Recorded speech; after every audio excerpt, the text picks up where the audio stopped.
2023 study from researchers at Harvard Medical School, analyzing data from more than 110,000 people, found that people who were chronically constipated showed cognitive markers equivalent to 3 additional years of brain aging compared to those with daily elimination. Welcome to Vitality Radio, the podcast that helps you make sense of natural supplements and thrive without pharma drugs.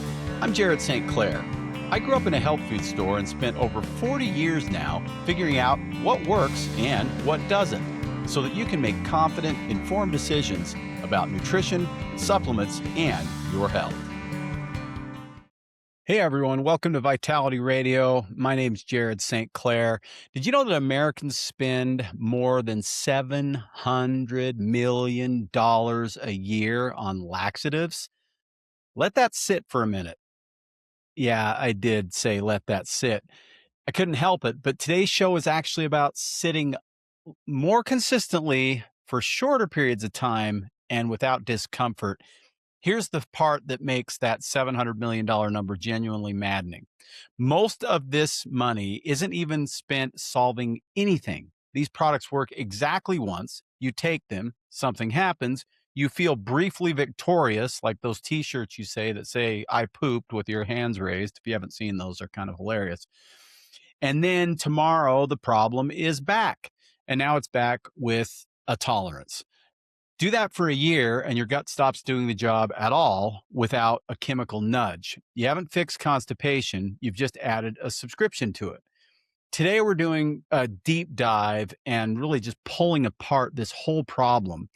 What these products are actually doing, these laxatives, why so many of us are in this situation in the first place, and what actually works. Because there is a better way. It's been around for thousands of years, and it's time to learn about it. And it's not just one thing, I have to tell you. It's a series of things, because if you've dealt with chronic constipation, there's a lot to it. But we're going to go piece by piece, item by item, lifestyle, supplement, diet, all of it, and try and help you get to the bottom of this, because if you aren't pooping consistently, you aren't optimally well. That's all there is to it. All right, it's bigger than an inconvenience.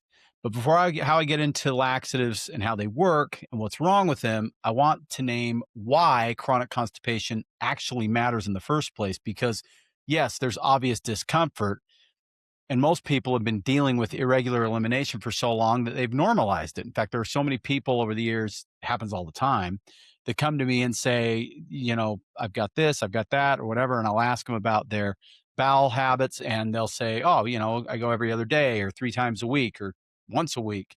And there are people that actually believe that that's normal. I'm trusting that my audience doesn't believe that, but maybe you're new and haven't learned some of these things. I talk about them a lot. So if you stick around, we'll learn a lot more together. But we're really looking for 1 to 2 times a day at the minimum. And 3 times a day is probably a pretty good number to look for as well. But somewhere in that 1 to 3 window, and I'll talk about why that is here in just a minute. So what's actually happening in your gut when things don't move, besides cramping, bloating, gassiness, and all that? Your gut microbiome needs to be fed. These are living, breathing, consuming organisms. Their preferred food is fiber. Another very high thing on the chart for them is polyphenols, antioxidants. They ferment these things. They produce short-chain fatty acids that fuel the cells of your colon and regulate your inflammatory tone throughout the entire body.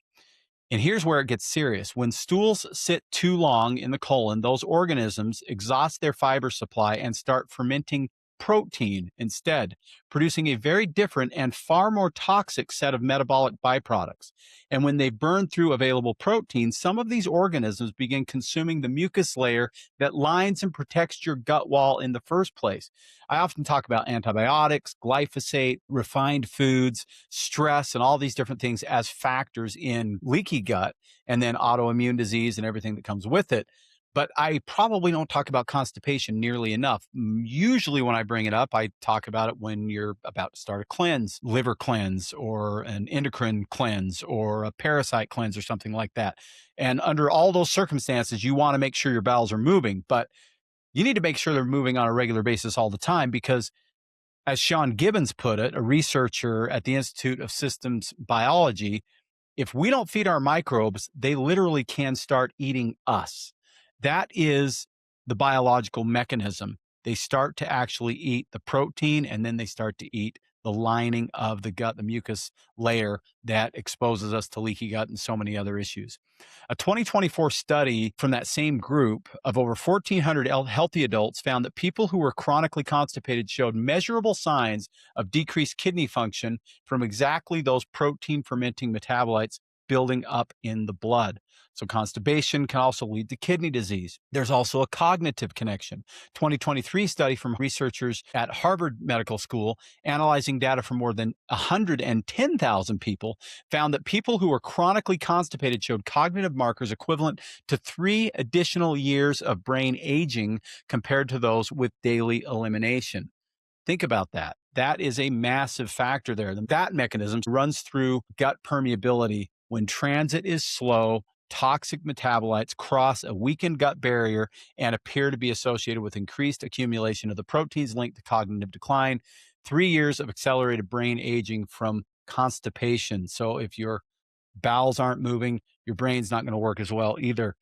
Estrogen reabsorption. Now, I've talked a little bit about this on some recent episodes, so I won't belabor it too much, but your liver processes used estrogen and also many other chemicals that are hormone-like chemicals like endocrine disrupting hormones, xenoestrogens, and things like that.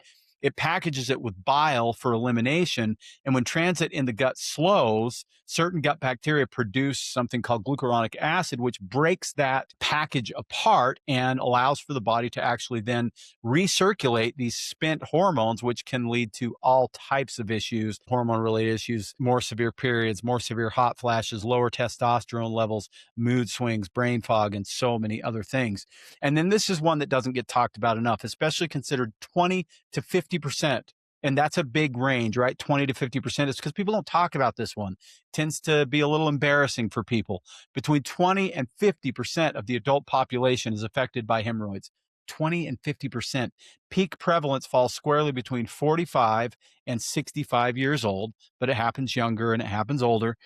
Nearly 4 million Americans every single year visit a doctor or an ER for hemorrhoids, and most people dealing with them have been doing so silently for a long time without connecting it to their bowel habits.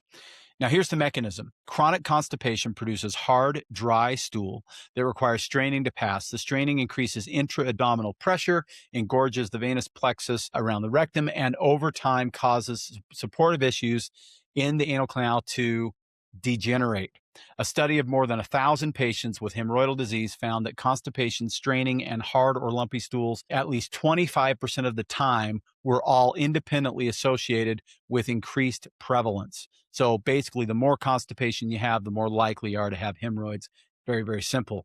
This is all resolved if we have soft, regular, effortless elimination. And that's what we're going to talk about how to achieve today. So how do stimulant laxative actually work, and are they a trap? Because I think many people have certainly heard that they are. There are several categories of quote unquote laxatives. There are bulk forming laxatives like psyllium husk, acacia fat fiber, flaxseed, chia seed, things like that. These add volume and water holding capacity to the stool. They work very mechanistically, really. They work with what your body is already doing as well. And they just help to add that bulk and allow the bowel to move more efficiently. And in the case of flaxseed and chia, they actually add a little bit of lubrication as well. Osmotic laxatives like magnesium and then the chemical Miralax draw water into the colon. Stimulant laxatives are different. They work by chemically irritating the lining of the intestinal tract, triggering contractions that push contents through whether the gut is ready to or not. In the short term, that works reliably. For a specific acute situation, it does the job. Like, I'm constipated, I'm traveling, and I'm not, in my normal environment, eating my normal food. Normally I'm regular, but I'm struggling here. A glass of smooth move tea can be very, very effective for something like that, or some Cinecot or Cinetablets or something along those lines. The problem is what happens with repeated use, not occasional use. Your gut has its own intrinsic nervous system. The enteric nervous system is what it's called, sometimes also known as the second brain. It governs peristalsis. That's the rhythmic, coordinated contractions that move food and waste through the GI tract. When you repeatedly override that system with a chemical stimulus, you are repeatedly telling it you don't need to do your job anymore. The bowel adapts, and over time, normal peristalsis quiets down. You need the stimulus to get the movement. Without it, nothing happens. That's laxative dependency, and it's documented, well understood, and what most of the $700 million is being spent maintaining. Okay. So, as I said, I see this a lot at Vitality, and I have people that have struggled with it for decades. And it does tend to happen in women more than men, but also there's a little caveat there. Maybe what I should say is I hear about it a lot more from women than men. Men don't tend to talk about it as much, but it's certainly a big problem with men, and hemorrhoids seem to be a problem for both genders for sure. Now, there is a bit of a trap. I would anticipate most people listening to Vitality Radio are going to try to avoid stuff like Miralax if possible, or any other, pharmaceutical intervention when it comes to a laxative. You might be using psyllium in the form of Metamucil. And I will just, quick word of warning, don't use Metamucil. It's artificially flavored, sweetened, and I think colored as well. If I remember correctly, I believe it has yellow 5 in it. If you're going to use psyllium, which can be very effective, and I'll talk about in just a minute, just use psyllium, or use a naturally flavored psyllium that you can buy at your health food store or here at Vitality Nutrition. Do not use Metamucil, please, please, please, please, please. But the big one that gets people a little bit confused is Senna, because Senna is the most prevalent stimulant laxative ingredient in both pharmaceutical environments like your drugstore and natural product stores like Vitality Nutrition. It's in Smooth Move tea, which is a super commonly used herbal tea, and it's in a lot of herbal laxative supplements, and it's also in many pharmaceuticals. And Senna, although it is natural, is a big problem. It is the one that will cause the most of this dependency of any type of laxative out there. Now, we're going to talk about Miralax here in a minute as well. But just because Senna is natural, and this is a perfect example of natural doesn't mean healthy, Senna, I think, has its place. I believe it was probably put here for a very good reason, and that is the occasional use. It's very effective that way. But if you're using it more than once or twice a week, and really once or twice a week is way too often too, but if you're using it more than once or twice a week, that's when you start to run into a potential issue, especially if you're using it day in, day out. Now, I want to be accurate about this because there's concern that Senna causes chronic structural damage. And there's been a lot of research about this, and they haven't really been able to document that there's structural damage from Senna. What they have been able to document is that the bowel does adapt, and that if you have to use Senna now, every day for weeks and weeks, you're going to have to use it for months and years, and oftentimes increase the dose over time. There's also concern with it darkening the intestinal lining. That does appear to be reversible, but it's a visible indicator that the daily anthraquinone, which is a kind of a natural dye essentially, is literally leaving its mark. For genuine short-term occasional use, Senna, totally defensible. Daily habit, you got to get away from it. Now, Miralax. This is an interesting one because I hear about this all the time. I have people, oh yeah, I've been using Miralax for years, or my pediatrician told me to put my child on Miralax. That drives me crazy when so many things like even simple prune juice can oftentimes take care of the job. But we're going to talk about that as well. But here's the problem with Miralax. It's purely chemical, polyethylene glycol. It's a form of plastic, essentially. It's also known as PEG 3350. That's the active ingredient in Miralax. It is an osmotic agent. Osmotic agents bring water to the bowel. Well, magnesium does as well. So the first thing is, if you're using polyethylene glycol in the form of Miralax, you should definitely be considering magnesium as an alternative. And I'll talk about that in a little bit more detail here in a second. But the FDA never approved this drug for adults for more than 7 days. A significant portion of people have been using it for months or even years. A study out of Stanford found that just 6 days on PEG, which is the active ingredient in Miralax, that it produced long-term measurable changes in gut microbial composition in animal models, reduced diversity of the gut microbiome, which is huge, and actually created near extinction of certain beneficial microbial families in just 6 days. It also produced thinning of the mucus layer, protecting the gut lining, which would in turn eventually potentially lead to leaky gut. These are animal model findings, and I'm being very clear about that, but this is The second most used digestive remedy in the United States, being used far outside the original approval parameters. The FDA has also reported finding trace amounts of ethylene glycol and diethylene glycol in tested batches. These are byproducts from the manufacturing and breakdown of PEG 3350. Their position is that trace amounts aren't harmful at short-term doses. Daily long-term use is a different conversation, though, and one that we don't even know the answer to. So we're talking about a real wrecking ball to the gut that is on par in some ways with antibiotics, and yet it's being used every single day by millions of Americans and American children. That's concerning. So what does a healthy bowel do? What does that look like? Well, let's define the target first. And I kind of did at the beginning anyway. We really want to be in what you could call the Goldilocks zone, which is minimum once a day, optimal probably 2 times a day, but between 1 and 3 times a day of a well-formed bowel movement is what we're looking for. And there's plenty of research to back that up. There's also the consistency question. What does a well-formed bowel movement look like? And this is going to get a little bit, well, poopy, I guess, but let's talk about it. The Bristol stool chart. There's 7 types of stool on the chart, ranging from hard pellets to liquid. Type 1 and 2 are constipation, hard, dry, difficult to pass, meaning the colon pulled out too much water because transit was too slow. Types 3 and 4 are the target, well-formed, easy to pass, indicating the gut is moving at the right pace. Type 4, smooth, soft, sausage-shaped, is the clinical gold standard. Type 5 through type 7 are progressively more loose, indicating things are actually moving too fast. So easy to pass, well-formed, and smooth, soft, and sausage-shaped. That's what we're looking for. What the experience should feel like. When your bowel is working correctly, using the bathroom should be almost a non-event. A clear urge, but not urgency, not cramping. You sit down, things move without effort, no straining. The whole process takes 2 or 3 minutes, and you feel completely empty afterwards. No drama, no waiting, no coming back an hour later. I would anticipate that a very small percentage of people listening to this show are in that zone on a regular basis. And there's a reason for that, and so many reasons for that. And we'll talk about root causes next. But we've got to recognize that this is a critical factor in our health.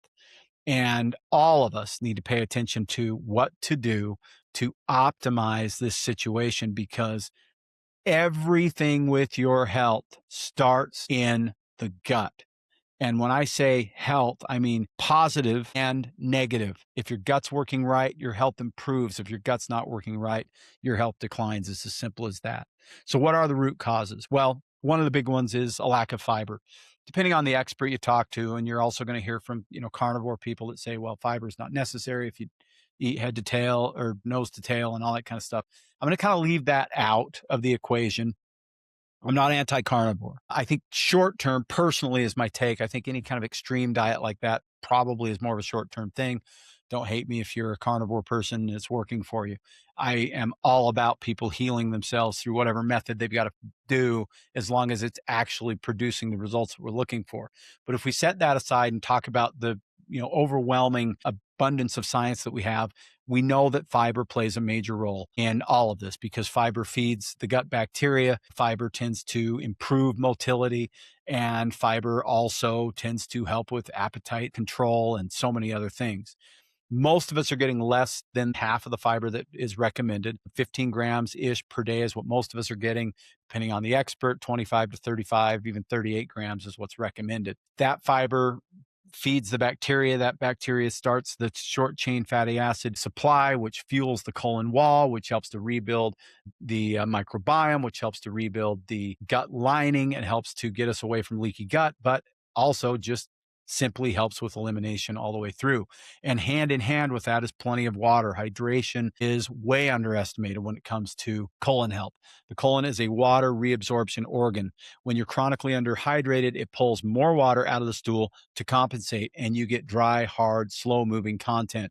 Most people are walking around mildly dehydrated most of the time, and a good rule of thumb is probably somewhere around half of your body weight in ounces of good, clean water, and then electrolytes can make a big dent in that as well, as far as their absorption benefits. And this is one that I want to focus on that I don't think enough people talk about. And I was up at the ECO conference with my lovely wife, Jen. We were listening to a bunch of practitioners, functional medicine practitioners, world renowned practitioners, really talking about this stuff. And one of the women up there, who I'm actually think is going to be able to come in here on Vitality Radio soon, was talking about the gut brain axis and the stress response. If your body is in fight or flight, it does not want to process food. About 80 to 90% of the energy that would normally be used to process food, which is the beginning point of a healthy bowel movement, is actually getting the food processed in the first place, is basically shut off, 80 to 90% of that. And so your body's not worried about how to eliminate the last meal when you're under a fight or flight response and you're tensed up literally. And the colon is a muscle. If it's as tense as you are, then of course it's not going to move like it should. That's a really, really critical aspect. And if you're struggling with constipation, breath work and stress reduction work, meditation, and things that can actually bring cortisol down will actually help to tell the digestive tract, we don't need to pump the brakes anymore. Digestion is a priority. Let's get into rest and digest mode. That's a really, really important thing. And if you're a woman from 35 to 55, a declining estrogen during perimenopause directly slows gut motility, constipation, bloating, and the sense that digestion has just become harder are extremely common during that transitional period. It's a real physiological shift that requires a real sustained approach. So make sure that you're taking care of hormone balance and hormone clearance if you are in that age range and if you are struggling with constipation. So, what are the protocols? And this is really important. There's a lot here to talk about. It's actually fairly simple, though, because what it is it's a bunch of pieces. And each combination of pieces is going to look differently for everybody because some of us need more fiber. Some of us need more movement. Some of us need more stress reduction. Some of us will benefit from different supplementation. And some of us will need more than one supplement to get to optimal bowel clearance. But here's the thing, it is worth it if you need to do multiple things because, again, you cannot have optimal health in the absence of optimal clearing of the bowel. The liver dumps most of its toxins through the bowel. And we talk about liver health all the time and how the liver processes hormones all the time. If the bowel isn't moving, the liver isn't able to do its job effectively. We recycle things, we get sicker, not healthier. If the bowel isn't moving, our microbiome gets messed up. We end up with overgrowths of all kinds of things that we don't want, which can lead to everything from SIBO to SIFO to parasitic infections and so many other things. So it's really, really critical that we recognize that this is a baseline thing that we have to do. It's something I probably should talk about on Vitality Radio a lot more than I do, but I'm bringing it to you now. And this is something that you'll be hearing about a little bit more often. I may even generate maybe an ebook or something on this. I'm going to have to look at that and perhaps do that down the road. But this show, I think, can be an extremely helpful tool for you. And if you're willing to work through the individual items and do some testing on your body, I don't believe anybody needs to be chronically constipated. There are a lot of women I've met over the years, specifically women, I think a lot of times because they talk about it more, but also I think it is more prevalent overall, that are chronically constipated and they simply don't believe that they can't be. They've tried everything. And the only way they can get it to move is with Senna or Miralax or some combination of those things. And I guess it's better to move than not move. But those things really need to be last resort, not first resort options for chronic constipation. So fiber is the first thing to take a look at. And my personal favorite for most people is going to be acacia fiber. And there's a reason for this. Psyllium is the most common. And I don't have a problem with psyllium. Psyllium's fine, but it's a little more harsh. It's frankly kind of hard to get down. If you've ever used it, you pour it in water, it glumps up like a gel. It works. It's a bulk forming fiber that works. And if you like psyllium and it works for you, it's okay. But acacia is pretty smooth. It makes your water thicker, but not gelatinous. And there are some really good acacia fibers that are even flavored. We've got an excellent one from Enzymatica that I love. There's a really great one that is made by Enzymatica. Comes in a couple different flavors, but you can also get acacia just straight. It's Doesn't really have much of a taste to it. You can mix it in protein or wherever you want to put it. But I really like the one from Enzymatic. I've actually been using it myself and I like it. It's a great prebiotic fiber. It's pretty easy to get down. It's not crazy expensive. And while it is great for the gut in terms of movement, it's also great for the gut in terms of health because of what it does to actually feed the bifidobacterium and lactobacillus preferentially without the gas and bloating that can come with more aggressive fiber supplementation. And there's plenty of evidence that shows that it works. Psyllium would be another option. You just have to remember with psyllium, not Metamucil, get a natural one and get a psyllium. If you're going to do that, mix it in, 3, 4, 5 ounces of water, drink it quickly, and then follow it down with at least another glass of water because psyllium, in order to work, and all fiber in order to work, needs plenty of water in the system to move it through. Magnesium is number 2. And of course, magnesium is number 1 when it comes to supplementation for me, for every purpose. But there's some nuance with magnesium. It's not very often that I recommend anything beyond magnesium bisglycinate or magnesium threonate, my 2 favorite forms. Threonate, if you're mostly worried about brain stuff, bisglycinate, if you're worried about the 800 plus enzymatic functions that require magnesium, sleep, muscle function, energy, metabolism, nervous system regulation, all that kind of stuff. Vital 5 magnesium is what it is for that reason. I love it. However, it doesn't create the osmotic effect in the gut that regular magnesium does. I don't love magnesium oxide. It's probably the best form, or magnesium hydroxide is very good for gut motility. It'll absolutely bring a lot of water in the gut and flush the bowel, but you don't get very much magnesium from that. And we want to be taking magnesium for all of the health benefits as well as the gut health benefits. So if you're struggling with constipation, my recommendation is to kind of go like a 50-50. And I say like a 50-50 because it totally depends on you. So the Vital 5 magnesium, like say my favorite magnesium bisglycinate, 3 capsules a day is my recommended dose of that formula. What a lot of people will do is they'll do 2 of those a day and they'll do 1 or 2 magnesium citrate per day. Citrate is an interesting magnesium because it's relatively bioavailable. It's not bad. It's a good form of magnesium. It's not as good as bisglycinate, but it is a much stronger osmotic form. It does put more water in the bowel. And I believe that you can probably get the amount of magnesium you need and have it stay in the body with a combination of magnesium citrate and bisglycinate, as opposed to just bisglycinate or just citrate. And that's why I recommend them together for laxative purposes. And the only question is, how much of each do you need to get optimal benefits? And you just simply have to experiment with your body and let your body be the judge. But generally speaking, I'd say 150 to 300 magnesium citrate and about 266 to 400 magnesium bisglycinate in the form of the Vital 5 magnesium makes a lot of sense. Now, the one that I want to spend the most time on here, because I haven't talked about it much on Vitality Radio, is called Triphala. Triphala is known as a long arc tonic herb combination from India. In fact, when I first started developing this episode of the show, it was going to be in my Ancient Medicine Cabinet series just about Triphala. And then as I was researching on Triphala, I realized, I haven't really done a great show on constipation and laxatives. Triphala it's awesome. I don't even know how else to put it. It's one of my absolute favorite things in Ayurvedic medicine and all of the herbal medicine kingdom. And so I wanted to give it a spotlight, but we had to talk about everything surrounding it. And so that's why this show became Constipation and Laxative, with a highlight on Triphala. Triphala is equal parts amalaki, haritaki, and bibitaki are the 3 fruits. These are fruits from India, and this has been around for at least 2,000 years, we know, in the Ayurvedic tradition. It makes it central to this conversation because of the mechanism of action. We've talked about stimulant laxatives forcing the bowel to move by irritating the bowel. Triphala supports the gut's own capacity to function. In 2017, there was a review of clinical evidence, and it confirmed that it has what's called a prokinetic effect, supporting normal intestinal motility without irritation. You can take it long-term without dependency, and that's the whole distinction.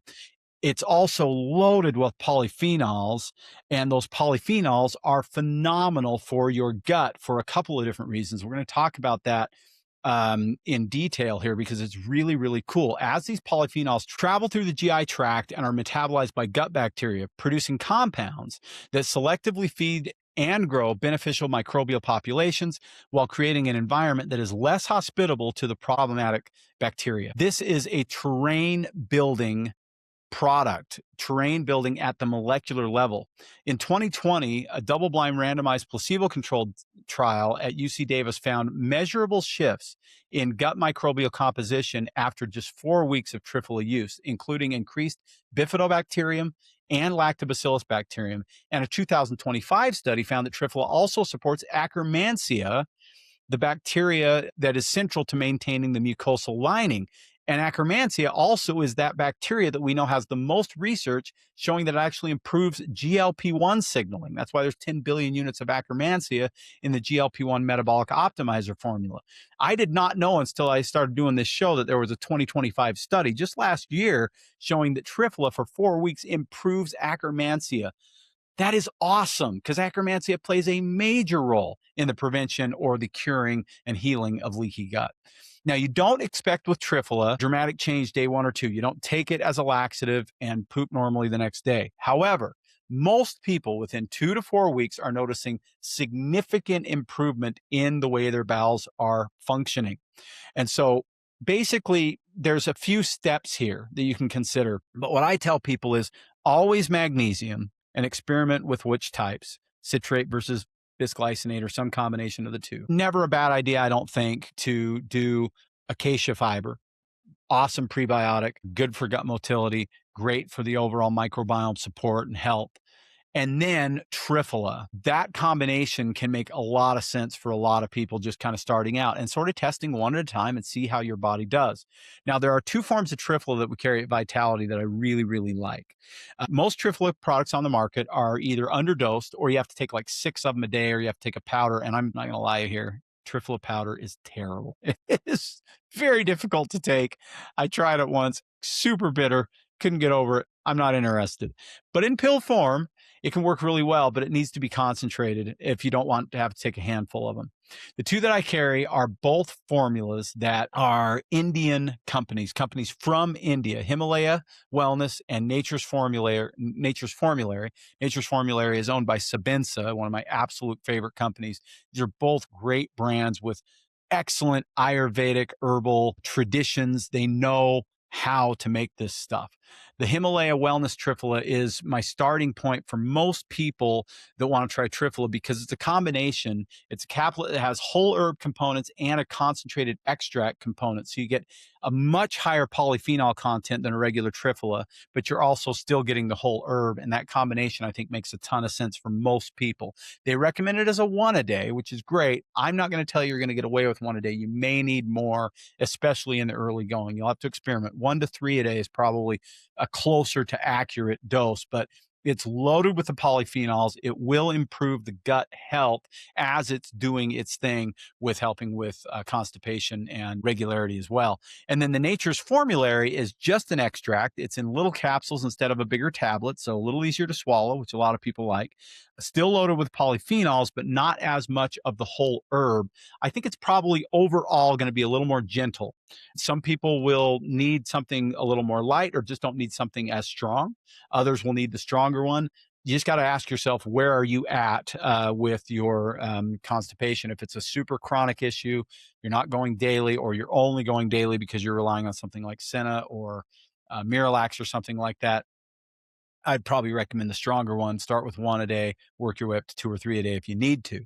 But if you have occasional constipation and you're just looking to optimize gut health through the things that Triphala does, and maybe you're struggling on the toilet once or twice a week, but not every single day, then the Sabensa formula, the Nature's Formula, I think makes all kinds of sense. The next thing I want to talk about is maybe the elephant in the room or the elephant that's not in the room. If you're an astute herb person, like so many of my listeners are, you may have noticed I haven't mentioned Cascara sagrada yet. And Cascara sagrada, while having one of the coolest names in all of herbalism, is a go-to in European and Western herbalism. And the reason it's so popular is because of a guy who is one of my personal heroes in the industry, and that's Dr. John Christopher. Dr. Christopher was the founder of the School of Natural Healing. He's arguably the most influential Western herbalist of the 20th century. I would say not arguably at all. If it was his formulas that initially started Nature's Herbs, Nature's Way, Nature's Sunshine, Grandma's Herbs, and also Solare. So they all started with Dr. Christopher's formulas, and he had a formula that is known as the lower bowel formula, still out there under the Dr. Christopher's name. We carry it here at Vitality Nutrition. It was also known as Fin LB and Natural X 2 and a couple of different brands. His position was very interesting because many people have put Cascara Sagrada in the same spot as Senna, and it really doesn't belong there, in my opinion. But there are questions about Cascara. He believes Cascara Sagrada produces large, soft, and painless evacuations, and after extended usage, the bowels will function naturally and regularly from its tonic effects. He called it a regenerative medicine. He distinguished it explicitly from Senna, which he considered harsher and purgative. He emphasized that the bark must be properly aged at least 1 year, which modifies the anthraquinone compound into gentler forms. That's the compound that is found also in a similar form in Senna. Now, the caveat here is that Cascara does contain anthraquinone compounds and does stimulate peristalsis through that mechanism. The modern evidence doesn't fully validate complete independence from dependency at any dose, but I believe in Dr. Christopher, and I'll tell you this story with Dr. Christopher that is, well, it's not a story, but just the way I see him. I believe he was an inspired individual. I believe that he came across herbalism in a very interesting way. He wasn't classically trained in herbalism. He came up with a lot of his formulas on his own, and his formulas are brilliant in so many ways. I absolutely adore this human being for what he did and what he's contributed to herbalism in the modern age. And I do believe that Cascara, when used correctly, I still don't recommend it daily, but I believe it can be used near daily without much trouble. And I've seen that a lot over the years. I still don't believe we should have to rely on it, though, because ultimately our bowels should do the thing without having to be forced to do their thing. So my take on it is Cascara on its own, not really my favorite. Cascara in combination with other gentle herbs makes a lot of sense. Now, the Dr. Christopher's lower bowel formula is Cascara, but also has cayenne, barberry, ginger, lobelia, red raspberry, turkey rhubarb, fennel, and golden seal. The carminative herbs are there to smooth the Cascara, harsher Cascara effect. So it's really designed to be more balancing. The golden seal supports bile flow and digestive secretions. And so you have this real synergistic design. And while Dr. Christopher, I think, was not aware of Triphala probably because it really hadn't made its way over here from India at that time, I think if he had been, he probably would have been a big fan. And Triphala with the lower bowel formula can make a lot of sense, especially if you look at Triphala as a day in, day out formula while you need it, and the lower bowel formula as something you use maybe, more as needed. And, multiple times a week can be fine, I think, with that. And some people even use it for a couple of months at a time to try and gain that tonic effect that Dr. Christopher was talking about. You really just have to experiment with your body and see how it does. Now, because I'm such a big fan of Dr. Christopher, when I developed my first colon cleansing formula, which is still on the market today, called 10-Day Lean and Clean, I decided to put Cascara in it. It's actually in a little bit lower dose than what is in Dr. Christopher's. I decided to play it a little more safe, I guess you could say. It also has some extra fiber, oat bran, psyllium, has aloe vera, turkey rhubarb, and slippery elm. Slippery elm, of course, we know is fantastic for the gut lining and soothing inflammation in the gut. It has konjac root, which is another fiber in there, apple cider vinegar, chickweed, and Atlantic kelp. So this formula is designed to be a short-term or occasional use formula. And a lot of people have Lean and Clean on hand when they need a laxative to use a couple capsules when things aren't moving like they should, or they'll do an occasional cleanse with it. And I highly encourage this if you're trying to get those bowels moving like they should, like we talked about earlier. You can do the 10-Day Lean and Clean exactly as it's described on the label. It's called 10-Day because if you use it as it's designed, 6 capsules a day, it's going to last you 10 days. However, most people don't need 6 capsules. We've found that most people do really well with 2 to 4 capsules per day. So they get like a 15, 20-day supply out of it. And that's great. You can do that once, twice a year as a basically a colon cleanse that also has some mild liver and kidney detoxification properties to it. It's called Lean and Clean because it also has a couple of things in there that are designed to kind of help with appetite while you're using it as well. Kind of a dietary kickstart, seasonal cleanse type of a thing. But you can also use 2 capsules as needed as a laxative, like you might do with the Dr. Christopher's formula. We also have the Life Seasons Regularity. And if you're thinking, oh my gosh, Jared, you're mentioning like 19 different things. I am. I'm giving you a lot of options because what I've found, just like with sleep and so many other things that people struggle with, is that one option doesn't work for everybody, and combinations of things oftentimes are what are needed. But as I stated earlier, we simply want to get there, and whatever method we need to use that is safe and health promoting, and even if that means experimenting with multiple different things, I think it's worth it and know it's worth it because we want those bowels moving for all the reasons I mentioned at the beginning of the show. So, Life Seasons Regularity does not have cascara. It is the gentler of the three that I just mentioned. Probably not still quite as gentle as Triphala is, but it's a really nice middle ground for a lot of people. It's got butternut bark, turkey rhubarb, aloe vera, psyllium, horseradish, barberry, fennel. So it's actually about half of the Christopher's formula, but they use a higher dose of turkey rhubarb than Dr. Christopher does in place of the Cascara Sagrada. And we've had a lot of success with that one too. And I would consider that one, if needed, you can use it daily, at least for extended periods of time. But ultimately, what we want to do here is we want to get the bowels going as they should, and that means rebuilding the gut over time. And that is where, of course, probiotics and digestive enzymes come in. There's a big reason, so many reasons why probiotics and digestive enzymes are in my Vital Five. One of those reasons is they are critical for optimal gut health. Before we ever have to eliminate something, we have to consume it and digest it, right? And so the enzymes are a big player in that. This is what breaks down chicken into the individual amino acids that are in the chicken, what breaks down whey protein into the individual amino acids that are in whey protein, what breaks down starches and sugars and fats and all these types of things. Digestive enzymes, along with bile and stomach acid, are the big three of digestive health. And I believe everybody over 35 years old in America should be taking digestive enzymes with every single meal. If you want to do a combo that works really, really well, then you do the digestive enzymes with probiotics in the Back on Track formula, still as favorite a formula as I've got. I absolutely love this stuff. Use it daily myself and have for, well, since I brought it out on the market about 18 years ago.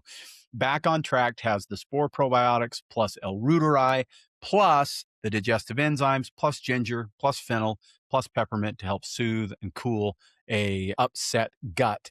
And in the short term, it helps with the gassiness and the bloating and heartburn and all those types of things. But in the long term, because the probiotics that are in there, it actually can help to heal the gut lining and promote optimal gut health and regularity as well. If you're already getting enzymes from another source, Vital Spores, our spore-based probiotic that also has Saccharomyces boulardii in there, can make a lot of sense. And you're going to, if you're dealing with chronic constipation, you're probably going to want to use the probiotics for a minimum of 90 days, probably more like 180 days.